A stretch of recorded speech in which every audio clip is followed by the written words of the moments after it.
God's desire is to bless you. Dearly beloved in Christ, today I am going to tell you how it is God's desire to bless you and not to condemn you or punish you. Let's look at a very familiar passage in Acts 3 1 to 16, where it is written, Now Peter and John went up together into the temple at the hour of prayer, being the ninth hour. And a certain man, lame from his mother's womb, was carried, whom they laid daily at the gate of the temple, which is called Beautiful, to ask of alms of them that entered into the temple, who seeing Peter and John about to go into the temple, asked an alms. And Peter, fastening his eyes upon him with John, said, Look unto us. And he gave heed unto them, and expecting to receive something of them. Then Peter said, Silver and gold I have none, but such as I have I give thee. In the name of Jesus Christ of Nazareth, raise up and walk. And he took by him the right hand and lifted him up, and immediately his feet and ankle bones received strength. And he, leaping up, stood and walked, and entered with the temple, and walking and leaping and praising God. And all the people saw him walking and praising God. And they knew that it was he which sat for the alms at the Beautiful gate of the temple, and they were filled with wonder and amazement at which had happened unto him. And as the lame man which was healed held Peter and John, all the people ran together up to them in the porch. This is called Solomon's greatly wondering. And then Peter saw it. He answered unto the people, Ye men of Israel, why marvel ye at this? And why look you ye so earnestly unto us, as though by our own power or holiness we had made this man to walk? The God of Abraham and Isaac and Jacob, the God of our fathers, had glorified his Son Jesus, whom he delivered up and denied him in the presence of Pilate, when he was determined to let him go. But ye denied the Holy One and the Just, and desired a murderer to be granted unto you, and killed the Prince of Life, whom God had raised from the dead, whereof we are witnesses. And his name, through faith in his name, hath made this man strong, whom ye and see and know. Yes, the faith which is by him hath given him this perfect soundness in the presence of you all. Here we can see that this man is lame from his birth, but it's not a temporary ailment. It's not a disorder that man has become victim after his birth due to some accident or mishappening, which can be cured by putting some plasters. Rather than this man is lame by birth, and he was having no hope of getting cured, and he is a poor man too. So he was begging in front of the temple door, and as he saw Peter and John, and having no hope of getting healed, he asked for alms, a temporary satisfaction, a temporary cure of his need. But see the work of our Lord, his mercifulness, his unending love, his kindness, his extreme provision, that Peter in verse 6 has given him complete deliverance by making him walk in the name which is above all name, that is, in the name of Jesus. And the man who was looking for a temporary satisfaction was filled with joy, and entered the gates of temple with praises, and leaping with joy, as he has become the recipient of God's desire for us.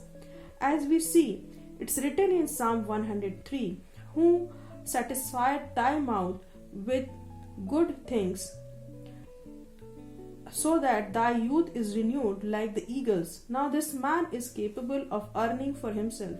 Now this man can go anywhere he wants. God has blessed him more than he asked for, and this is the desire of our Lord for all of us. Here this man has become the testimony for all those who were there when our Lord was crucified, though they were part of all that has happened to our Lord Jesus Christ. But see the mercy in the heart of our God, that he sent Peter and John to preach among them, to give them chance to turn their lives into blessings. And he has the heart to understand the weakness of those people in doing such act with Jesus, as stated in verse 17 and 18, where it is written, And now, brethren, I wot that through ignorance you did it, and did also your rulers. But those things which God before has shewed by the mouth of all his prophets, that Christ should suffer, he hath so fulfilled. Here we can see the heart of our God, who understands our weakness, in which we sin and do the works which are against the word of Lord. We slay our own brothers and sisters, we commit adultery, we betray, we lust, we do many more things, but the heart of God understands us and is ready to forgive everything.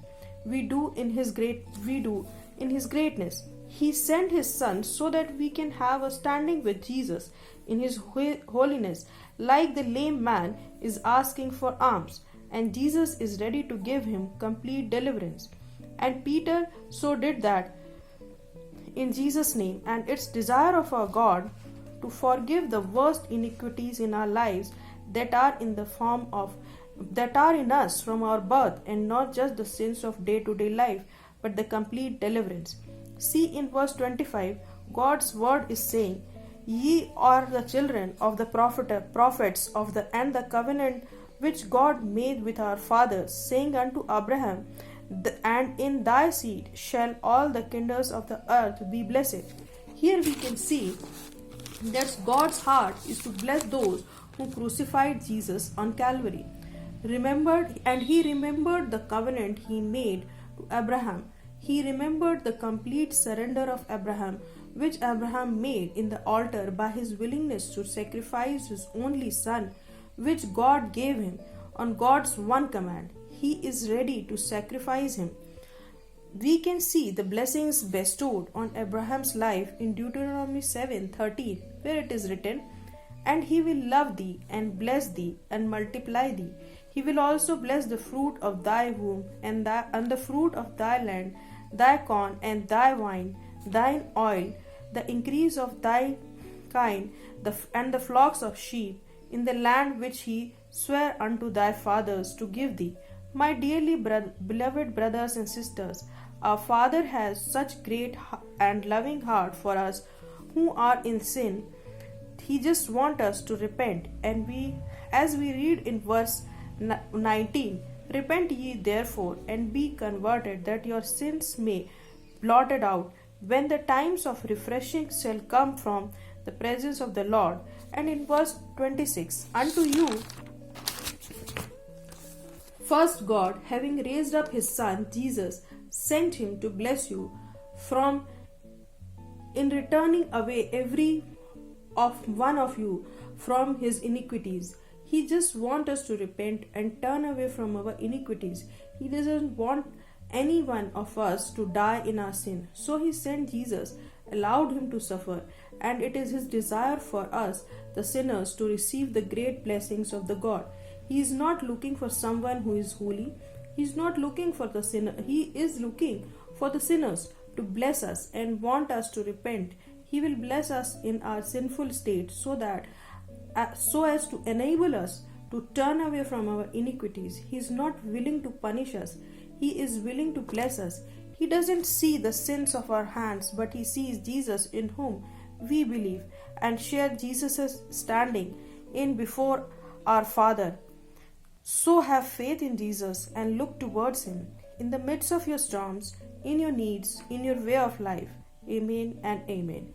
Dearly beloved, we are here to pray for you and all your needs. Contact us on the mail ID or join us in our Telegram channel so that our team can pray for you.